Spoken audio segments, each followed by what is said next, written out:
Halo Nina, selamat siang. Selamat siang. Selamat datang dan terima kasih sudah bersedia hadir di podcast kami Librarian Point of View.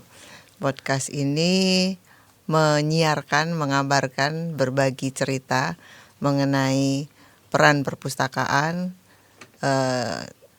susah, sedih, senang, bahagianya pustakawan dan segala sesuatu yang berhubungan dengan kepustakawanan dan tentunya sebetulnya dengan literasi dan gambar besarnya adalah pendidikan dan pengetahuan di Indonesia. Jadi terima kasih banget nih langsung datang di sini dan ada saya sama Mbak Yul, udah kenal sama Mbak Yul. Mbak Yul pustakawan dulu di LIPI ketika sebelum menjadi BRIN, yaitu menjadi di LIPI, Lembaga Ilmu Pengetahuan Indonesia. Kemudian juga di PPM Sekolah Manajemen di Pusat Pendidikan Manajemen ya yang di Tugutani. Lalu saya sendiri yang juga belajar librarianship untuk S2 dan pernah mengajar juga di Prodi CIP itu. Jadi teman-teman, siang ini tamu kita adalah teman kami Nina Masyur. Nina belajar arkeologi di Universitas Indonesia. Kemudian kesehariannya banyak sekali melakukan berbagai kegiatan yang berhubungan dengan literasi. Nina banyak menulis, sudah menulis cukup banyak di beberapa antologi ya. Antara lain kita bersama juga bikin antologi bersama teman-teman yang lainnya, yaitu Kenangan Jambu Kluthuk, ya kan? Karena kami tergabung dalam komunitas The Writers. Lalu juga ada Nusantara Rempah kita ya, rempah kita. Lalu ada Markas Cinta juga, ada beberapa. Dan yang terakhir juga di dalam yang akan segera terbit di cerita 20 cerita satu tujuan. Nah, itu segera akan terbit. Tahun ini 3 kita. Tahun ini kami berdua terlibat di dalam penulisan 3 antologi buku. Yang 1 sudah akan terbit, yang 2 masih dalam proses. Selain menjadi penulis, Nina juga banyak sekali melakukan kegiatan editing, proofreading, dan juga cukup lama menjadi fixer. Fixer itu adalah penghubung antara sumber-sumber informasi di Indonesia dengan media massa dari luar negeri. Jadi pengalamannya dengan filmmaker, fotografer dan jurnalis ya, terutama dalam kurun waktu 98 sampai sekarang juga Nina juga masih banyak bekerja di bidang ini. Jadi di bidang literasi gitu. Luar biasa ya Mbak. Jadi dan setiap kali saya jalan sama Nina, saya bilang kamu mesti nganterin saya ke museum atau ke candi-candi. Dia langsung bilang arkeologi aku prasejarah gitu. Apa lagi maksudnya prasejarah? Nah, siang ini sebetulnya pengen lebih ini sih Mbak Yul pengen dengerin ceritanya Nina. Bagaimana kegiatan Nina yang sekarang itu terbentuk dari sejak dia kecil. Karena kalau bergerak di bidang literasi pasti buku ya. Kemudian juga perpustakaan, apakah itu perpustakaan di rumah, di sekolah, atau di mana, dan umum ya. Apa kesan Nina dan pengalaman Nina di dalam pergaulannya selama ini dengan perpustakaan, buku dan pendidikan, gitu sih ini. Gimana Mbak Ir kalau kita ngobrolin itu dulu? Ya. Nah, mulai dari mana nih? Kembali dari ke Kevia? Boleh. Ya, boleh. Ya, dari minat bacamu. Ya, jadi itu saya dapat dari di rumah ya sampai karena selalu ada buku di rumah. Di rumah selalu ada buku ya? Di rumah selalu ada buku karena ibu dan ayah tuh menguasai 4-5 bahasa kan. Karena itu ibu setelah ayah pensiun tahun 83 tuh menjadi penerjemah. Karena saya pikir saya juga ternyata saya nggak bisa belajar bahasa karena disleksia. Saya baru sadar sekarang. Tapi itu kita balik lagi ke itu. Jadi kalau saya pikir lagi dulu ya 2 buku yang saya ingat di rumah tuh bahasa Belanda, yang satu tadi yang satu namanya Roodkapje, satu lagi Kevia, Tintin. Roodkapje itu The Red Riding Hood yang Rood kan merah, Kapje topi. Terus yang satu lagi Kevia, sekarang Tintin yang serinya Red Rackham merah yang ke bawah laut. Ya. Jadi serial Tintin sama Tintin. Itu waktu Nina masih kecil tentunya ya. Iya, itu bukunya yang di rumah berarti bukunya ya Nina. hardcover. Terus keren banget hardcover, Mbak. Dan masih dijahit. Kita taunya karena masih dijahit, penjilitannya adalah karena lama-lama rusak kan. Kelihatan benangnya. Itu dari Belanda? Nggak tahu ya. Tapi pokoknya ada di rumah aja. Ada di rumah. Okay. Terus itu karena orang tua saya nggak pernah sekolah ke luar negeri. Terus buku yang lain saya nggak ingat, tapi saya ingat dulu majalah Kuncung selalu ada. Terus kan saya pernah kasih ke Mbak Bini yang soal itu personifikasi majas itu. Ya, majas. Nah itu saya ada cerita, ada cerita yang mengingatkan saya dari majalah Kuncung sampai saya nggak lupa. Itu yang tentang majas personifikasi. Jadi pohon asem, dia bilang, wah kalau siang saya ditimpukin anak-anak, tapi kalau malam mereka takut karena dia tumbuhnya di pinggir pemakaman. Tuh, terus, nah, aduh saya bisa kemana-mana nih kalau cerita kayak gitu. Saya kembali ke perpustakaan. Di SD saya dulu kita kelas 3 ada mata pelajaran mengunjungi perpustakaan sekolah. SD mana? SD Trisula, Jalan Pegangsaan, tengah nomor 2 itu punya perwari. Perwari ya. Ibu Teri pejuang bukan yang bikin? SK Trimurti. Saya nggak ingat siapa aja, tapi memang itu awalnya dari pergerakan perempuan ya, karena mereka berpikir anak-anak kita sekolahnya gimana setelah mulai kemerdekaan gitu kan. Terus jadi 3 atau 4 orang ke perpustakaan, kita boleh pilih-pilih buku, terus kita pinjam. Jadi di situ saya tahu di stempel punya kartu perpustakaan. Terus setelah kita pilih berapa buku, kita ke kelas kita baca. Nah minggu depan begitu lagi kita kembaliin dan cari baru. Ini ke perpustakaan sekolah atau perpustakaan lain? Sekolah. Oke. Tapi satu kelas hari itu pergi ke perpustakaan bersama guru gitu ya? Enggak, gurunya tetap di kelas. Jadi jadi muridnya 3 aja yang atau 4 datang orang ke perpustakaan. ke perpustakaan di belakang gitu kan. Ya itu yang saya tahu tuh, saya tuh dari perpustakaan, buku-buku di perpustakaan itu kan Balai Pustaka, Pustaka Jaya. Saya mengenal kata kandil. Itu karena dulu ada cerita seorang yang tinggalnya di dalam kandil. Kandil itu kan yang tempat air. Terus gitu saya jadi tahu bahwa Eropa punya 4 musim. Dari salah satu buku itu, dan saya jadi tahu ada tokoh konyol namanya Baron von Munchausen. Jadi kalau dengar ceritanya ini komentar dulu nih tentang pengalamannya Nina ya. Jadi pertama di rumah itu selalu seingat Nina, dari Nina kecil pokoknya sudah ada buku. Dan yang teringat tuh dua tuh. Kevia yang Tintin, kemudian The Red Riding Hood dengan hardcover dan sebagainya. Berarti ibu bapak itu sudah membiasakan anak-anak semuanya membaca. Ya. Kemudian ditambah lagi di sekolah dan juga tambah dengan Kuncung. Dari buku-buku itulah Nina mulai mengenal ada kata-kata baru ya.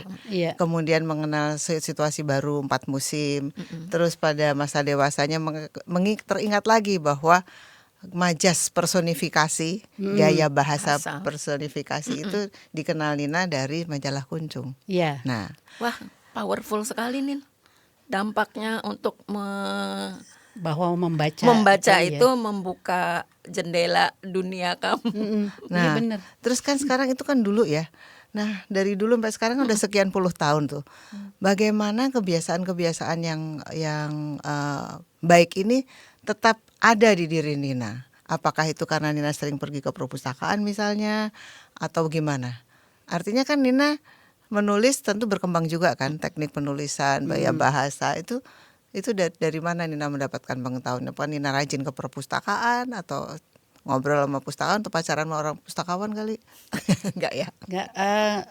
Enggak tahu juga ya, tapi saya jadi suka buku. Dulu ada satu masa yang enggak tahu ya ini menjawab pertanyaan apa enggak. Ya, saya belajar bahasa Inggris pertama kali kan umur 8 tahun. 8 tahun udah belajar bahasa Inggris? Itu malah orang tua saya bantu juga buka kursus di SD. Nin boleh cerita sedikit dulu Bapak Ibu, ininya profesinya apa ya? Bisa 4 bahasa tuh, lulusan kelahiran tahun 20-an ya? 30-an. 30-an, oke. Iya 20-an. 20-an ya. Ayah 23, ibu 27. Nggak tahu ya, tapi Bisa 4 bahasa tuh, bahasa Inggris, bahasa Belanda. bahasa Inggris pasti, Belanda pasti, terus Jerman. Oh, Jerman bisa juga. Wow. Ibu saya sempat kursus di Goethe waktu masih di Matraman. Iya, iya. Tuh. Aku juga. Di situ kan sebelahnya toko roti insulin Roti deh insulin. kan. Terus kalau Ingat ini aja. ibu 3 bahasa plus bahasa Indonesia ya. Kalau ayah lebih banyak, jadi Perancis dan Jepang. Oke. Kalau ayah dulu. Jadi tapi kalau dalam soal membaca disarankan kalau bahasanya bahasa asli bukan bahasa Inggris, cari terjemahan bahasa Inggris. Kalau ada terjemahan bahasa Indonesia tapi aslinya Inggris, cari bahasa Inggris gitu kan. Terus gitu ini saya mau cerita apa ya? Jadi senang membaca buku. Itu sampai ibu saya sampai sebel juga karena kan ibu saya orangnya nyetir. Saya nggak suka nyetir, nggak mau belajar nyetir.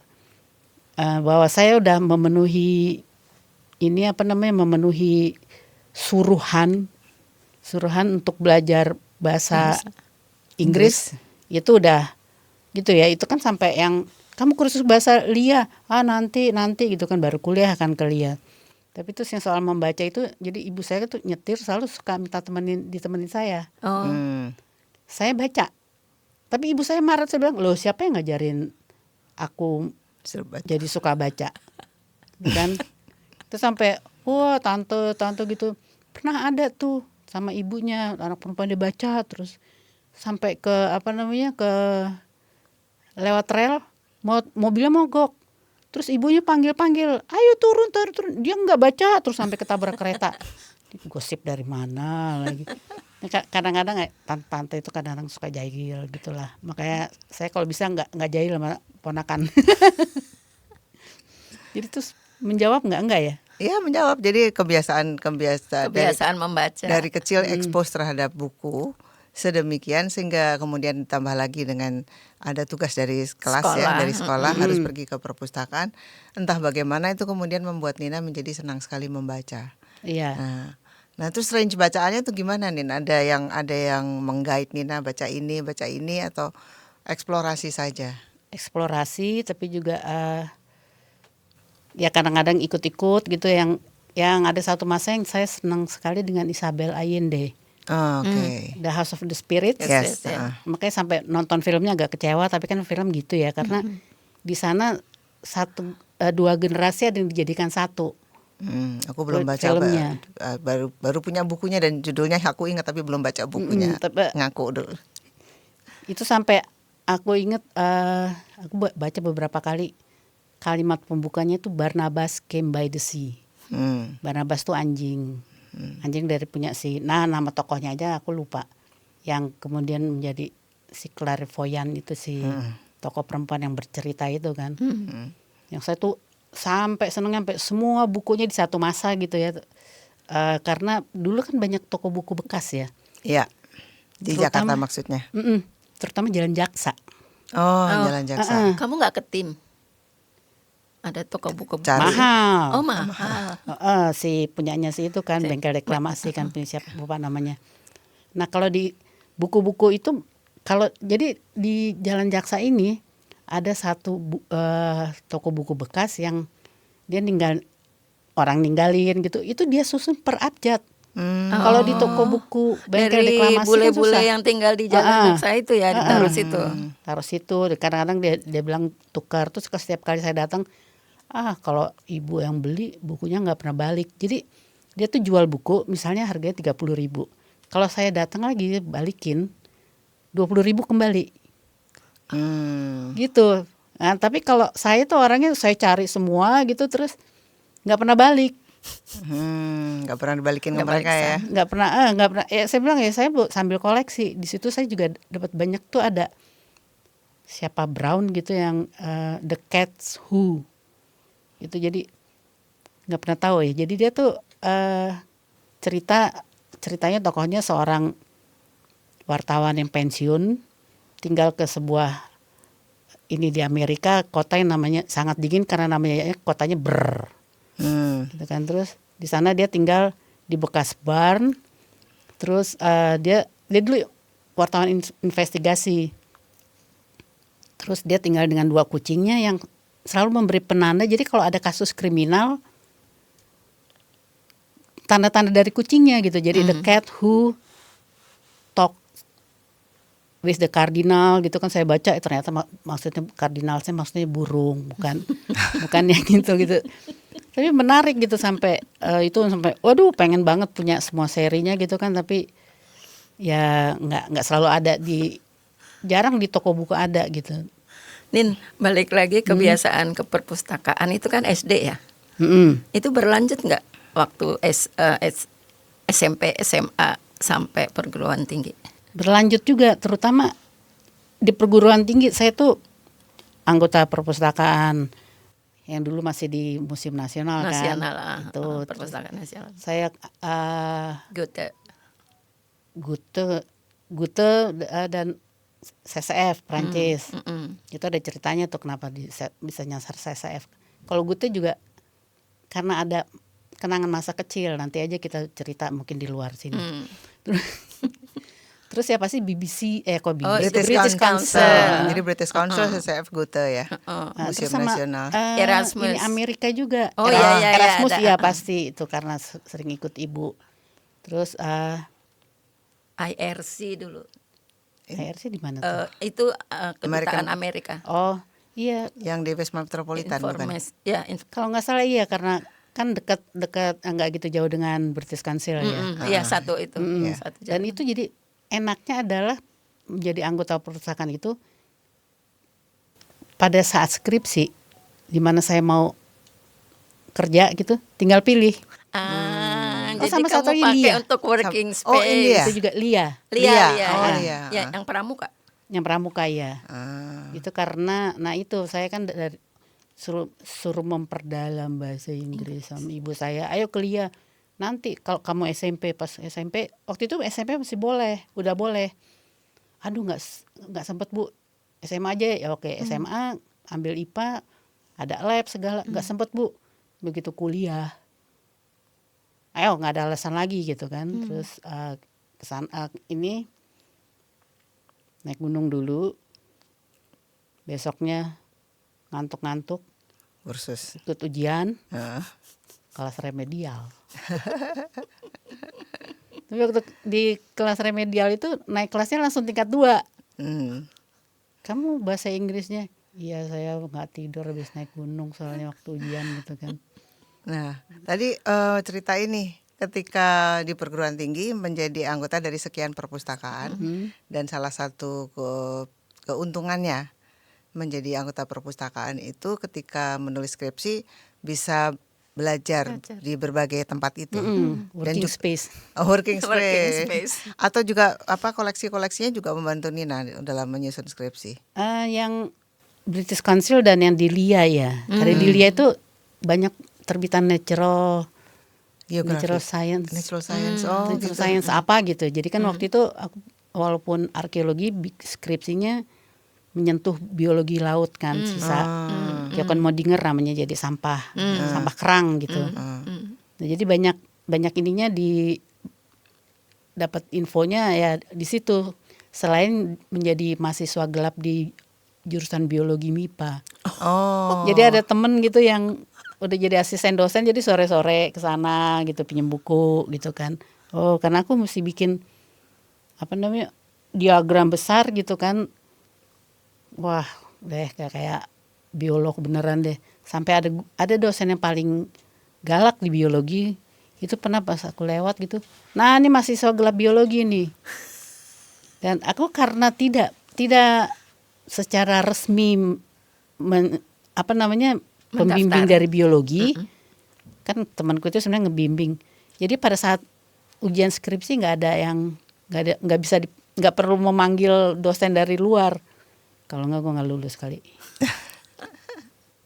Nah, Nina berarti sampai dewasa lah ya itu cukup erat dengan perpustakaan, meminjam buku juga tentunya di situ. Itu ada hal-hal yang ada hal-hal yang mengesankan nggak, Nin, selama menjadi pengunjung perpustakaan di sekian tempat, atau masih ingat nggak bedanya antara satu?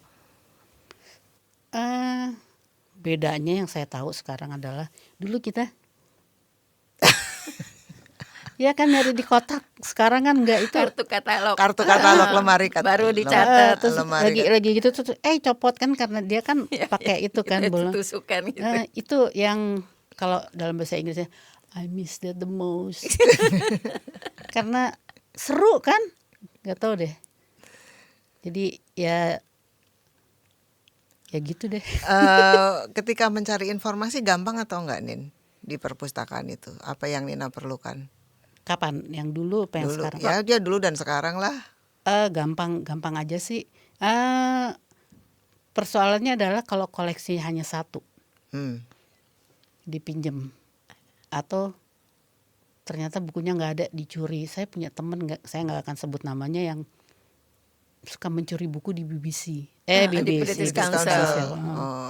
Itu dimasukin ke baju, jadi kata pacarnya kalau keluar gitu dia jalannya karena ada buku-buku. Ya ampun. Iya, atau kadang-kadang disobek loh. Masih terjadi ya seperti itu. Nina pernah minta bantuan pustakawan untuk tugas-tugas kuliah? Nggak inget deh, tapi nggak bisa, nggak berani bilang nggak pernah, tapi nggak inget karena ya kalau kita ke perpustakaan kan juga selalu bantuan pustakawan ya. Specifically misalnya nggak ketemu yang dicari gitu. Oh iya ada. Biasa kalau saya lagi riset di Andri itu saya jadi ingat gitu kan, karena mereka cari Arsip Nasional Republik Indonesia. Iya, karena mereka kan harus cari ke dalam. Oh masih ada yang sistem nyari ke dalam, saya Iya, pikirnya itu gitu. closest. Kalau dulu kan selalu gitu kan ya, terus lagi pinjem nih kartunya gitu, kalau perpustakaan dulu gitu kan, atau harusnya ada tapi kok nggak ada. Nah itu buku-buku yang hilang dicuri. Terus ini tiba-tiba ingat selingan aja, ibu saya tuh setelah masa tuanya tuh sering baca yang Barbara Catlan, yang aduh apa sih, apa gitu. Mills and Boons. Buku-bukunya Mills and Boons. Tapi harus yang bahasa Belanda. Oh, jadi seminggu sekali ke Erasmus untuk ini. Itu yang saya pikir ini sebenarnya dia tetap membiasakan diri ke perpustakaan ya. Betul. Terus kan setelah ibu meninggal gitu berapa tahun gitu, saya tanya, dulu namanya Rina, saya ingat, petugas perpustakaan di Erasmus. Masih ingat ya. Karena itu kata Rina gitu kan. Jadi yang mana sih Rina? Oh yang itu. Terus gimana ini setelah ibu kamu dulu satu-satunya yang minjem buku itu, karena itu kan buku cengeng ya. Romantis. Iya. Cengeng lagi. Romantis. Habis banyak nangis-nangisnya kalau baca, ibu apa sih bacanya gitu kan. Nah itu, tapi dia baca terus gitu, dan ya bacanya pakai baringan lagi. Karena itu saya kalau nikmat baca baringan, karena dulu dilarang, tapi ibu melakukannya begitu. Jadi aku baringan aja tuh kan, udah nggak keruan kan ceritanya mengkol-mengkol. Pokoknya Rina bilang sejak ibu nggak ada yang pinjam, jadi akhirnya dikeluarkan. Nah, ini tentang bahwa Nina masih ingat dengan seorang pustakawan namanya Rina. Itu kalau dari segi kita kan mengatakannya berarti Mbak Rina ini berdampak satu. Kemudian Mbak Rina adalah pustakawan yang sangat engage kalau istilah sekarang.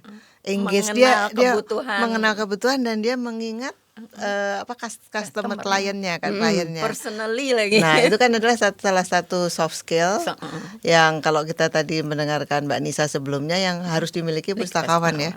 Itu saya nggak tahu lagi sekarang apakah hal-hal ini diajarkan secara spesifik di skala itu atau gimana. Tapi bahwa satu, karena Nina hidup dengan buku dari rumah, kemudian ke perpustakaan dari SD, dan sampai sekarang juga masih suka ke Andri dan perpustakaan juga ya, Nin ya. Perpustakaan udah agak lama enggak ya, karena banyak buku berapa kali perpustakaan Kementerian Kebudayaan.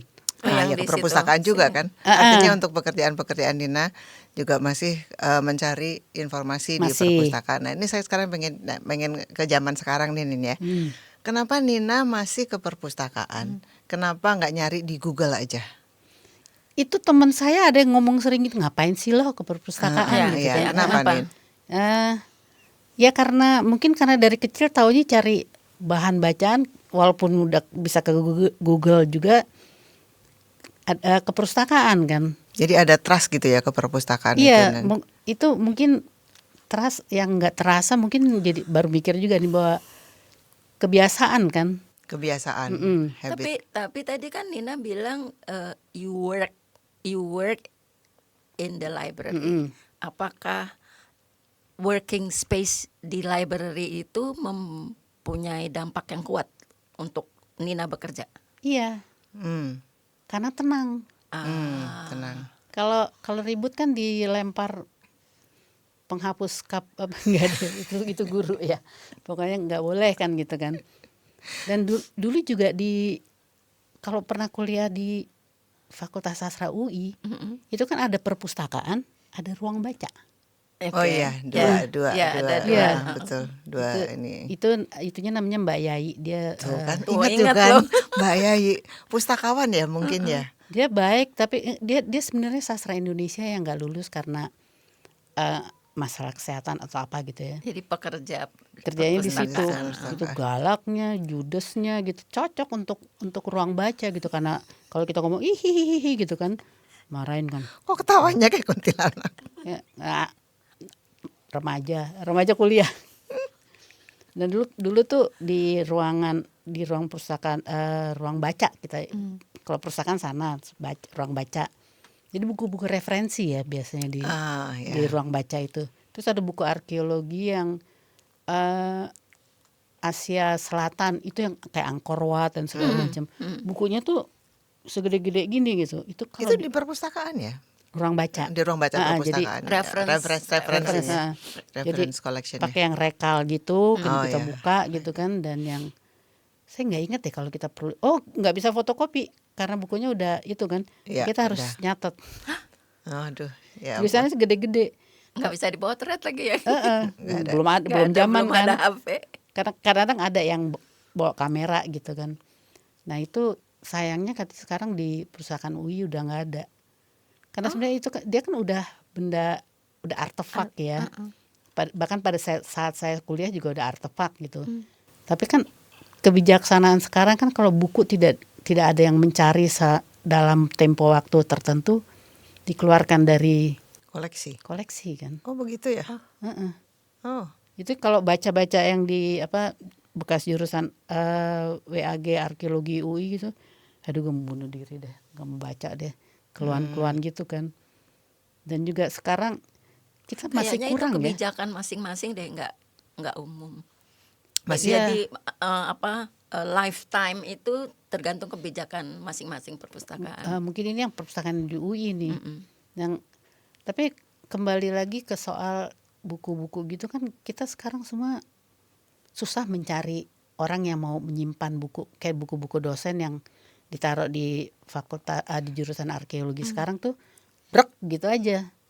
Nggak ada yang Nggak ada yang kan pernah juga Tante Irma kan cerita kan, Pak Nugroho itu kan nggak hanya sekedar dosen di Fakultas Sastra yang sekarang FIB, nggak hanya sekedar rektor, tapi kan menteri. Itu ada Mbak Bini nggak sih waktu Tante Irma cerita, jadi dia mau menyerahkan koleksinya, betul. Itu kita dibilang, oh ya nanti kita kirim orang, kita pilih yang mana kita mau. Jadi kan nggak ada apresiasi, tidak apresiatif terhadap siapa pemilik koleksi itu kan gitu kan. Gitu. Ya melihat buku-buku dari arkeolog yang udah senior yang angkatan pertama gitu, nggak ada yang ngurus bukunya juga sedih ya. Tapi ya gimana. Oke. Nin, sekarang nanya lagi nih tentang tadi kita tanya kan, penasaran nih karena Nina tetap menulis sampai sekarang, tetap melakukan penelitian juga, dan tetap juga pergi ke Arsip Nasional ataupun ke perpustakaan ya. Tidak terlalu puas dengan hasil dari Google. Iya. Tadi satu karena ya memang satu kebiasaan, tapi apakah mungkin juga di samping bahwa ada kebiasaan ke perpustakaan juga mungkin Nina ada rasa bahwa ini kalau dari perpustakaan, apalagi kalau sudah direkomendasikan sama pustakawannya, itu sudah bisa dikatakan validasi, sudah verified, sudah otentik. Ada perasaan seperti itu atau gimana nih? Apa yang menyebabkan tak ke perpustakaan aja deh, tidak cukup dengan hanya pakai ChatGPT atau Belum pernah pakai ChatGPT. belum pernah pakai ChatGPT? Oke. Nggak tahu ya. Mungkin karena terbiasa aja ya. Oh ya, satu lagi yang dulu saya sering, perpustakaan LIPI. Oh, perpustakaan LIPI ya. Tempat gue kerja. Iya, di Ruang Bundar kan. Iya. Nah, PDII. PDI Di situ. namanya. Jadi tadi ya nggak tahu juga ya, mungkin itu udah. Tapi kayak udah habit ya. Insting. Berarti habitusnya Nina udah gitu. Jadi ruang lingkupnya dari kecil tadi, karena biasa baca buku, biasa kasih buku, kemudian sama orang tua kan juga suruh nyari sumber aslinya. Kalau terjemahan bahasa Inggris, kalau bahasa Indonesia aslinya Inggris, cari dalam bahasa Inggris. Kalau aslinya bahasa Belanda, suruh bahasa Belanda juga. Nggak diajarin soalnya. Itu saya menjadi sangat, gara-gara baca itu saya jadi sangat kuat verb di bahasa Inggris. Jadi tenses itu aduh, kalau temen gitu, entar lo ini aja yang verbnya aja, entar kita kasih tahu yang tensesnya deh. Itu bahkan sampai waktu SMP kan, Smita dulu kan di Inggris kan, itu bahkan guru bahasa Inggris itu benci sama dia karena Smita lebih jago dari dia. Smita. Ya Terus, iyalah, dia besar di sana. Iya, terus gitu satu kali ketimun apa bahasa Inggrisnya, bahkan Smita nggak tahu. Terus gue cucumbar.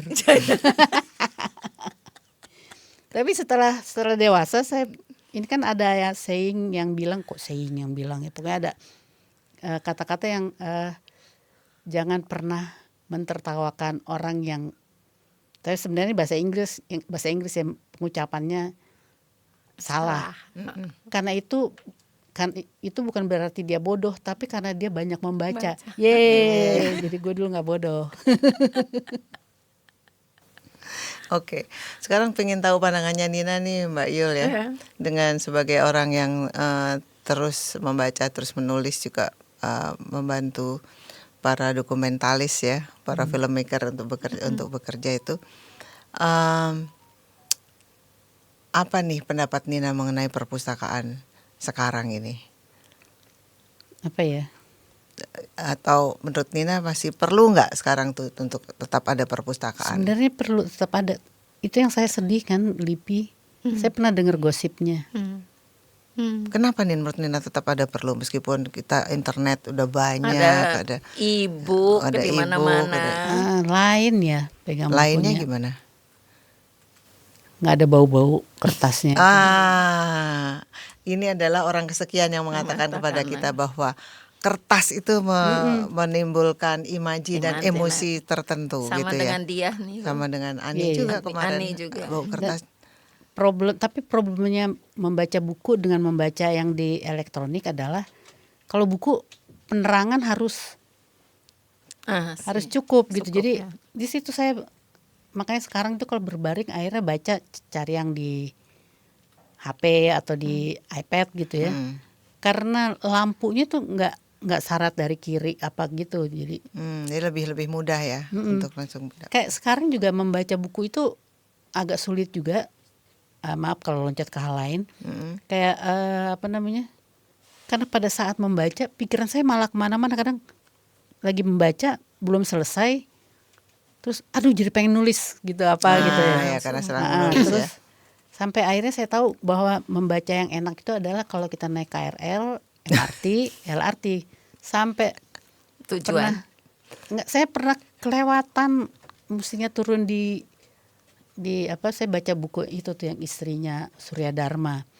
Saya baca karena nggak kelar. Jadi saya naik dari kereta dari Depok Baru Saya baca terus tahu-tahu udah Sampai kota, sampai Bogor. nggak sampai kota. Saya mau turun ke Juanda.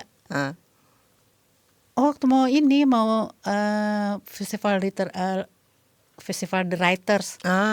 Oke. Itu sampai dua stasiun kelewatan. Karena asiknya membaca gitu, tapi ya memang ternyata memang di kendaraan umum seperti itu, tapi harus duduk, jangan berdiri. Jadi kalau baca kalau nggak di KRL di perpustakaan ya.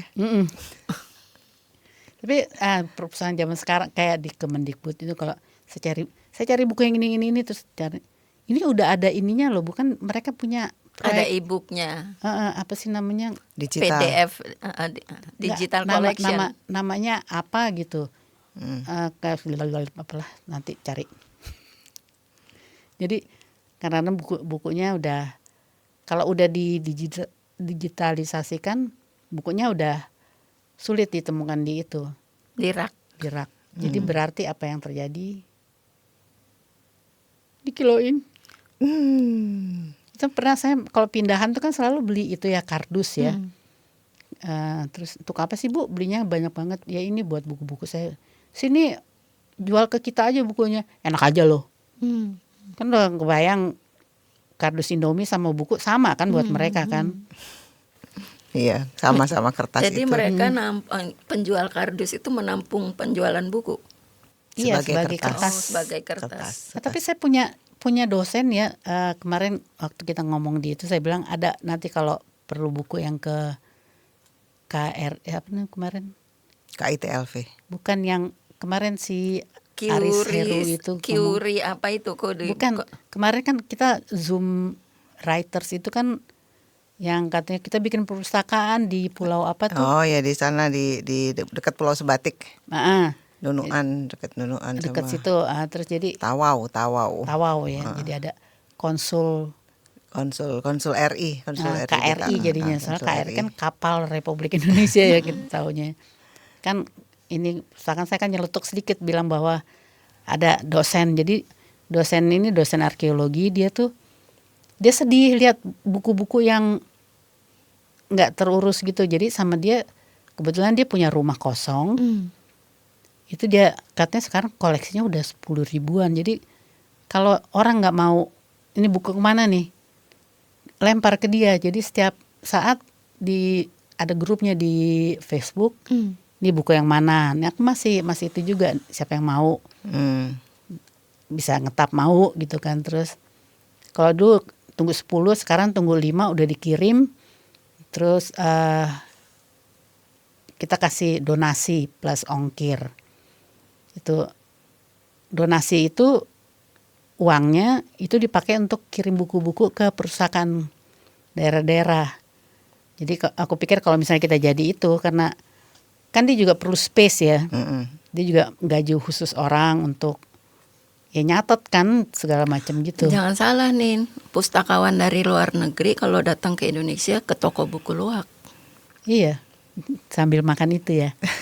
Soto Padang Pak Mali. Iya, karena perwakilan dari Library of Congress, National Library of Australia itu datang ke sini ke toko buku luwak. Karena mandat mereka adalah mengkoleksi penerbitan anything on Indonesia. Ya kan aku pernah ngomong orang sebut-sebut ISBN itu nggak penting. Saya bilang karena ribet. Iya.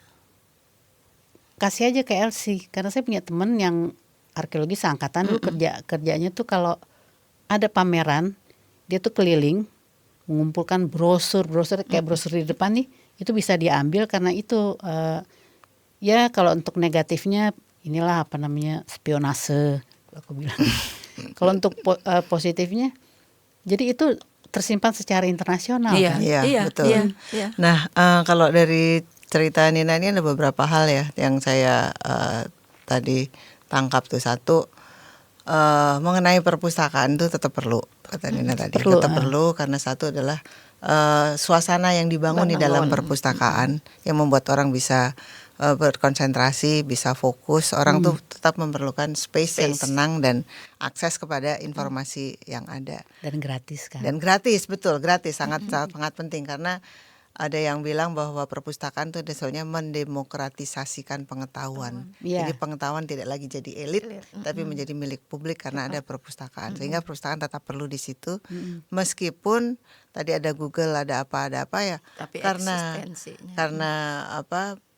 Habitnya Nina secara pribadi adalah berkenalan dengan buku dan informasi dengan buku, sehingga buku itu tetap menjadi primary resources. Dan yang seperti Nina kan bukan hanya Nina saja, banyak orang yang tetap membutuhkan perpustakaan yang tidak bisa digantikan itu oleh Google Map atau e-book itu ya Mbak ya. Tuh, terus yang kedua tadi kan ceritanya Nina, salah satu tugas perpustakaan adalah mengkoleksi, mendokumentasikan pengetahuan, dan itu dilakukan oleh ternyata banyak non pustakawan ya, tadi dosen arkeologi misalnya.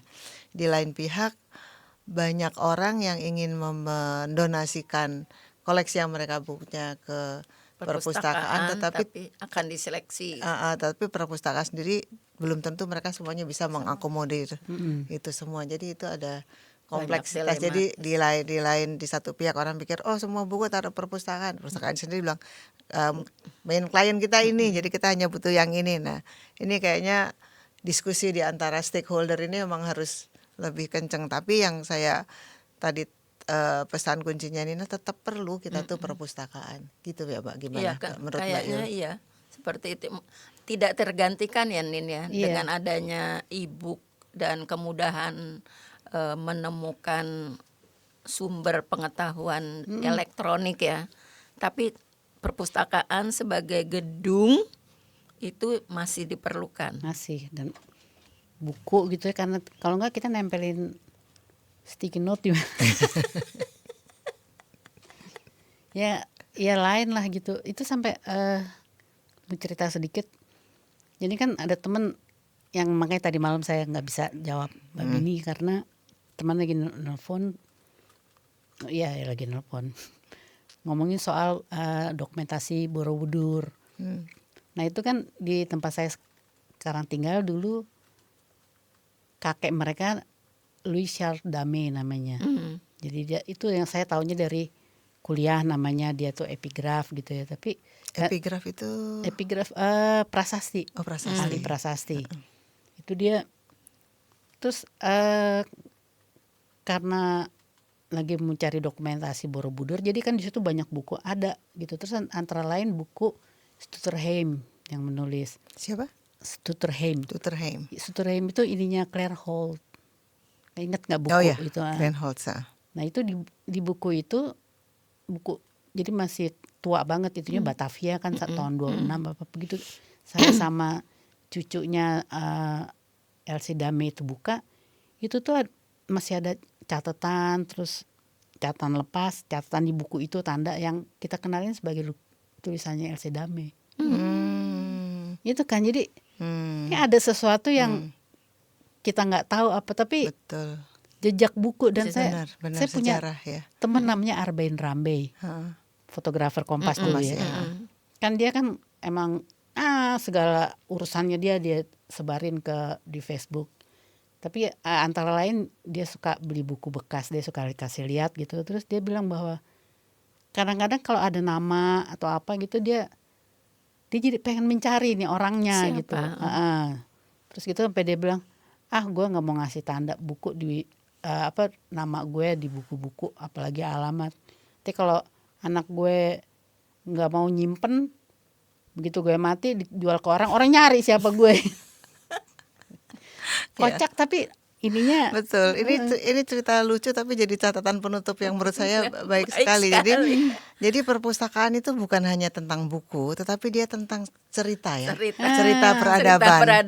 Mungkin orang bilang yang di bawah kita gitu, itu lo mah nostalgia aja. Memang iya kali ya. Tapi ya begitulah gitu ya. Iya, karena dia sebagai pilar dalam kehidupan kita yang mempunyai mandat untuk merawat pengetahuan ya Mbak, dan mengembangkan pengetahuan, dan juga ternyata bisa bercerita banyak. Karena dari selembar kertas yang menimbulkan rasa kangen dengan emosi tertentu, ternyata di balik itu ada sejarah yang panjang dari perjalanan kita sebagai suatu bangsa dan perjalanan dari peradaban gitu ya kira-kira. Iya deh Nin, gitu dulu. Terima kasih obrolannya Mbak Yul. Menarik sekali Nin. banyak hal yang kami sebagai pustakawan perlu mengenal keinginan dari pengguna perpustakaan ya Bini. Iya, Kan seumur gini ya, maksudnya kita pengen tahu juga tuh kalau untuk generasi yang lebih muda. Nah, iya betul. Iya. Perpustakaan, gitu kan. Gitu nunjuk ke HP-nya. Ada di sini semua katanya kan ya. Nah itu juga kenapa dulu saya sempat mau beli Kindle, terus pikir nggak beda. Dan tetap kembali ke perpustakaan dan ke Arsip Nasional, Betul. ke perusahaan Kementerian Kebudayaan juga. Ya. Oke. Oh ya, Nin, sebelum terakhir ada pesan nggak? Kalau menurut Nina sendiri ya, perpustakaan sekarang tuh harus bagaimana? Sebagai closing statement lah. Apa yang perlu diperbaiki dari Dan dipertahankan. atau dipertahankan atau Iya, dipertahankan, ya koleksinya pertahankan aja. Jadi jangan sampai, karena ini buku, karena mungkin itu nggak semua ya, tapi mungkin ada. Karena udah dalam kurun waktu ini tidak ada yang cari, karena itu harus dikeluarkan dari itu. Ya saya tahu sih, karena buku-buku baru masuk nggak perlu space kan. Jadi seperti Kill Shelter di Amerika gitu kan, karena ini yang udah lama nggak itu, akhirnya disuntik mati karena perlu ini baru. Jadi sebenarnya buah si malakama. apa? Kalau dilakukan bapak mati, tidak dilakukan ibu mati. Jadi pertama perpustakaan itu juga tetap harus menyimpan koleksi-koleksi yang bernilai gitu ya, gitu, dan lebih selektif lah. Saya nggak terlalu itu juga, tapi karena saya tahu juga problemnya kan. Iya benar. Saya belum bisa jadi pemecah masalah. Saya nggak mau jadi penambah masalah. Oke. Cuman bisa berdoa. Baiklah. Terima kasih banyak Nina. Sampai Sama-sama. ketemu lagi Lain kali. Thank you. Terima kasih.